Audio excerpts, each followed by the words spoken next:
Hello everyone, today I'm gonna be watching Fable review moral relativism moral relativism edition trademark. So I heard a lot about Fable, and I heard that the new Fable people hated it because the AMC looked fucking ugly, and that's all I know. So, but I heard it's a really good thing. It was a really good thing back in the day. So let's check it. Let's check out what people want. What people. I said so many things wrong. I probably should just cut it and like start over, but I'm not gonna, because time is of the essence and I have so much more shit to do.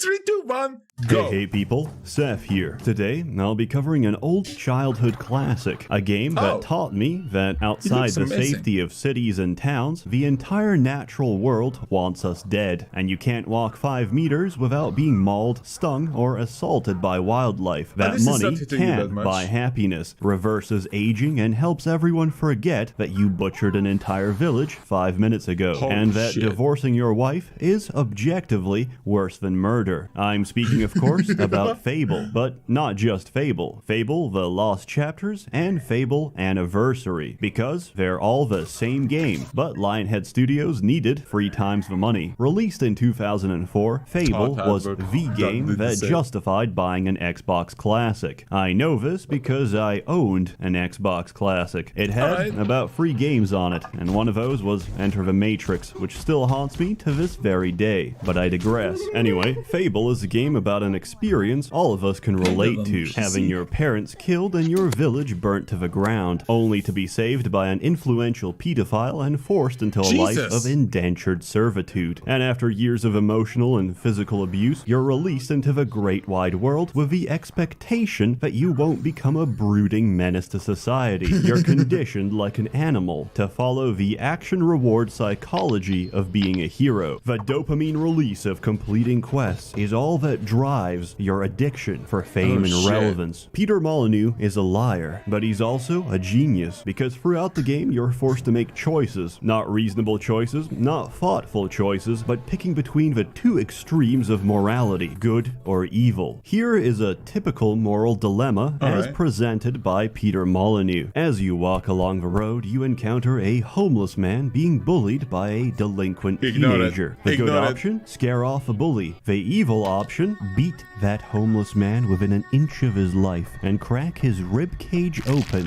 like a coconut crab. Both options give you the same amount of alignment points. It's insane, it's nonsensical, and I absolutely love it. There's not much to say about the story. You go do quests and uncover the fact that some of your family isn't dead, so you reunite with them, only to have them all die except your sister, who I always spare because she's pretty damn hot. So you kill the big bad guy that's been making your life miserable, and Fable 1 ends there because they ran out of time. Then you have to kill the big bad guy's persona avatar in The Lost Chapters, which is an expansion featuring a completely new area with reskins of all the monsters you fought before, and some extra content that was cut from the original. You can redo all this in the Anniversary Edition, which is a high-definition remaster of Lost Chapters, with extra bloom and gloom to drain out the color. While colors are faded, the characters aren't, and all the new models look great, including Lady Grey, the only good romance option in the entire game. If you're not familiar, Lady Grey is the sultry mayor of Bowerstone North. She's also a crazy racist bitch that gets turned on by seeing black people die in front of her. Unlike Lost Chapters, Anniversary has built-in controller support for the PC. Anniversary Edition also has limited modding support, which is completely broken and unusable. However, this didn't stop one man whose autism was more powerful than we could have ever imagined. Mr. Defini used his modding talents to replace every wasp in the game with Shrek, including the Queen. This is like fucking Halshin Saga all over again. But they are no match. God my bless God, they're Australia. Fable is They're very amazing simple. people. It's also very easy. Jesus I would Christ. actually be very impressed if you same. somehow manage to lose the game, because you can't actually die as long as you're digesting food. Turns out, it's not a question of how strong you are. It's a question of how many apples you brought. You start as a child apprentice at the Heroes Guild, but after a few tutorials, everything fast forwards until you're a fully grown adult. Before that, you'll have to tolerate living with Whisper, It's time to wake up. Get out of bed, lazy bones. Oh, doing God. unpaid labor for the guild, Well done, lad. The Beatles are all dead. Feel like a and prophet. holding It's back like- tears while doing favors for the guildmaster. Just keep going till I tell you to stop. Ah, now that's more like it. Get used to the weight of this sword. I think you've earned yourself some pocket money for that. Then All you right. can finally go Not out into too the bad. great wide world of Albion. You can tell this place was inspired by Britain, as all the peasants speak like they're inbred. They also have one of those characteristic British smiles. Lionhead Studios hates the working class, so they've made every effort to make you hate them as much as possible. You can interact with them, use emotes, and even marry them. I learned very early in life that the only two ways to get out of marriage is through domestic violence or becoming a widow. As a hero, you take quests from the guild. Some are optional, some are essential for progressing the story. They're quite straightforward. Occasionally, Whisper will show up to annoy you even more and steal your experience points because her skill set is designed for kill stealing and contributing absolutely nothing to a team fight. The skill points you did manage to save from asshole. Whisper's firebombs and flips can be spent at the guild on upgrading your hero. As you level up your abilities, your hero will also physically change, growing taller and more muscular. This game is living Oh, proof shit. that there's no excuse for being a manlet. So hit the gym and squat your way into becoming 7 feet tall. There are downsides to upgrading your abilities, as each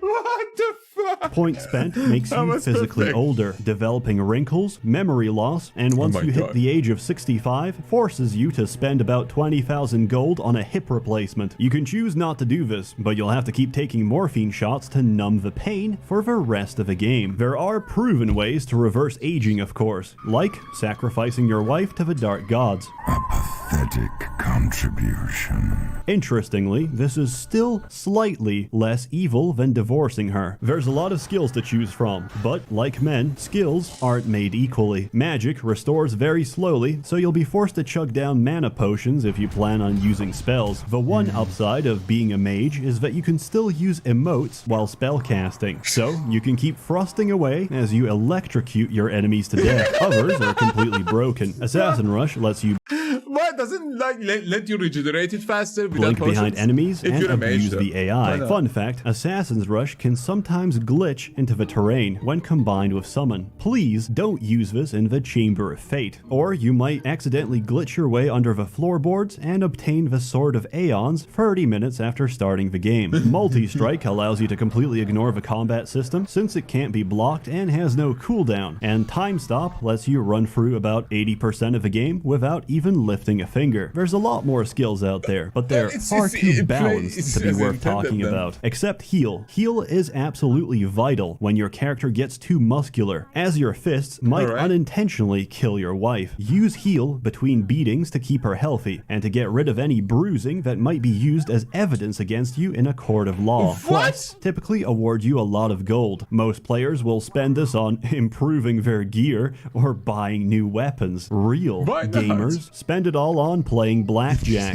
and buying yourself an appropriate title so you no, don't go blackjack. insane Please from stop listening to the dancing. villagers. Based on old save files I found from when I was 12 years old, I can tell you with high certainty that the most popular titles everyone picked were Assassin, Necromancer, and Reaper. We were Okay, really that edgy makes- kids that back then. makes In between sense. quests, you can That go and makes wander a around fucking town, sense. trade, and get constantly mocked by older heroes who are past their prime. He can't entrust important quests to novices like you. I see they're letting the children out of the guild early these days. Now, Oh my God. move aside, will you? I don't need you crowding me too. Can you move away now? You're getting in the way of my fans. I hear you can make a decent living out of fishing. Or maybe begging's more your style. As if that What wasn't the bad fuck? enough, the guildmaster will constantly Skype call you for your guild seal, giving you great advice when you need it the most. Your health is low. Do you have any potions or food? Try to get your multiply even higher. Don't Oh my worry, God, you fuck get a the chance to narrator. kill I them hate all this later. It's time I showed the world who the real hero is. Well, I'm rather fond It's a of visual game. You don't need a DM or a narration. myself. I'm not giving it up without a fight. About everything, like literally.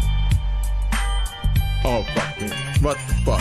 So he didn't lie. You literally There's a lot of was on activities the purpose outside to be town, killed. including side quests, puzzles, and fishing. However, fishing is a good way to catch carpal tunnel, as it involves rapidly Oh mashing my left click on the fucking PC. So, God. to avoid this, I turn on my Macro. auto clicker. I set it Yeah, to easy. a 1 millisecond delay time, so I can catch the fish instantly. so Modern much. problems require modern That's solutions. so You can many. customize your hero however you like. Different haircuts, facial hair, tattoos, and clothing will provoke different responses from the townspeople. Some of these might not make sense, so you should always ask yourself, what would a British woman find attractive? And go from there. The last chapters lets you own a brothel as well, which you couldn't in the base game. Lost Chapters is better in every way compared to the Oh original. my It's God. beautiful, it's got a lot to do, and it's Lady. absolutely busted with the ways you can abuse the system. Peasants lack any kind of business sense, and will happily sell you all of their stock. Then they begin panicking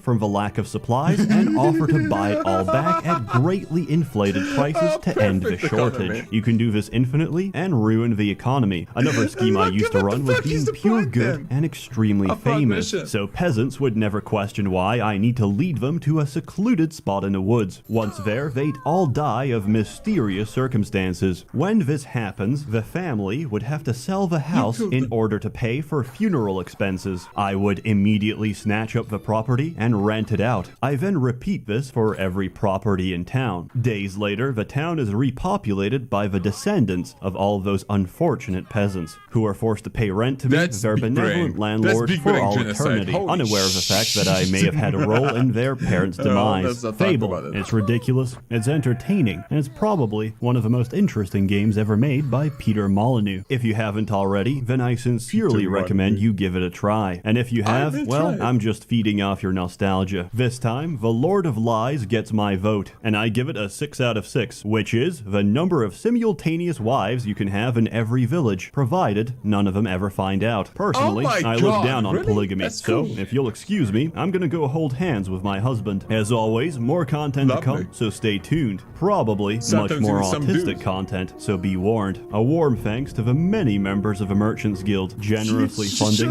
and bankrolling these Get the videos. fuck You're outta all here, truly shut up. wonderful. Have a good one. That was amazing. This is okay. This is one of those videos when you're gonna play the game later. And the thing is, when I learned about Fable, I had no idea it was on PC too. Everyone was still going on. I played it on PS, I played it on Xbox. I didn't know it was like on PC. So now I know what to do. Get this game and play it. See you again in a month or so. Remember when I fucking started Baldur's Gate 3 and it was a month past without any videos? Bro, insane, insanity.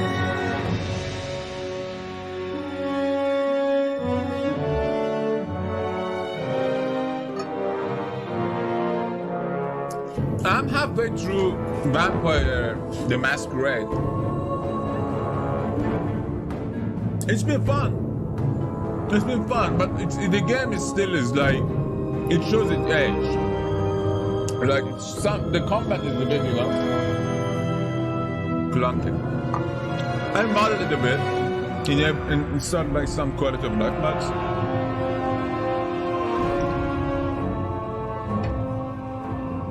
He wasn't wrong when he said the dialogue is good. The dialogue is fucking amazing. But yeah, let's go and play Fable later and see what you'll probably see in the community section if I really like the game or not. But yeah, probably not gonna love it. It looks like if Genshin was not a gacha game and had different characters you can actually romance rather than just look and have censored butts up on the screen. Oh my god. But let's speed this up because I want to know. He usually has some secret.